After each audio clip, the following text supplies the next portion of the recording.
The Arabian Peninsula in the 18th century was a fragmented land of warring tribes, unstable city-states, and shifting alliances.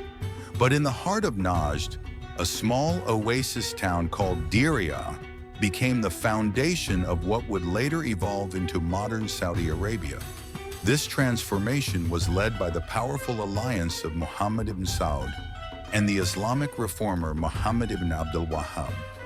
In the year 1744, a pivotal meeting took place in Diriyah, a town strategically located along trade routes in central Arabia.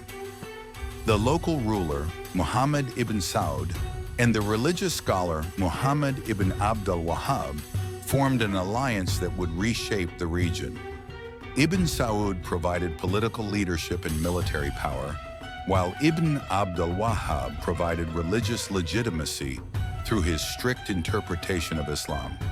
Despite internal and external challenges, Muhammad ibn Saud laid the foundation of a powerful state. His rule saw the expansion of Diriyah's influence, consolidating control over nearby settlements. However, in 1765, Muhammad ibn Saud passed away, leaving the leadership to his son, Abdulaziz ibn Muhammad.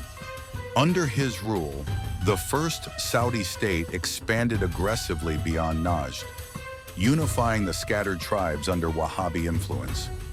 Abdulaziz first consolidated his rule over the Central Arabian towns, bringing regions such as Riyadh and Qasim under Saudi control.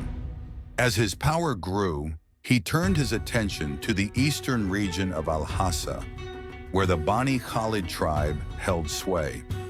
In the 1790s, the Saudi forces launched a campaign, overwhelming the Bani Khalid and securing the Persian Gulf coastline. This victory opened trade routes and strengthened the Saudi economy. By the early 1800s, the Saudi army had turned westward, marching into Hijaz. By 1806, the sacred cities of Mecca and Medina had fallen under Wahhabi rule, stripping the Ottomans of their most prized territories.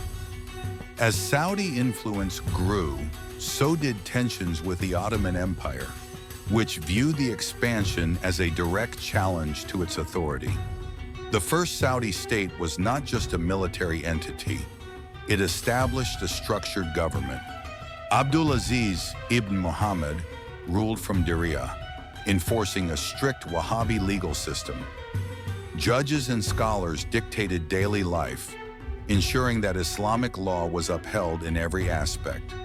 To sustain the growing state, Abdulaziz imposed a system of taxation, collecting zakat from merchants, farmers, and tribal leaders. This revenue funded military campaigns and governance. The Saudi military, heavily reliant on tribal warriors, evolved into a disciplined force.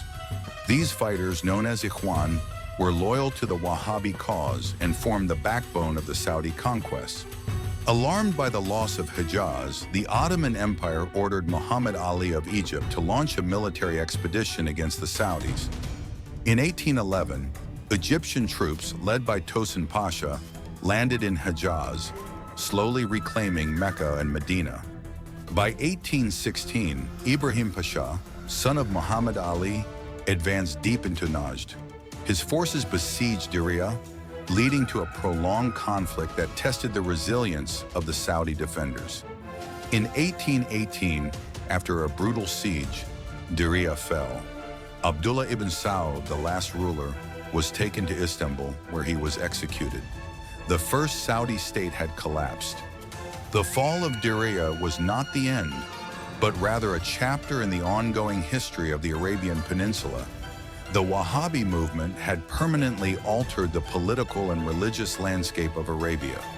The ideas and ambitions that fueled the first Saudi state continued to shape the region for generations to come.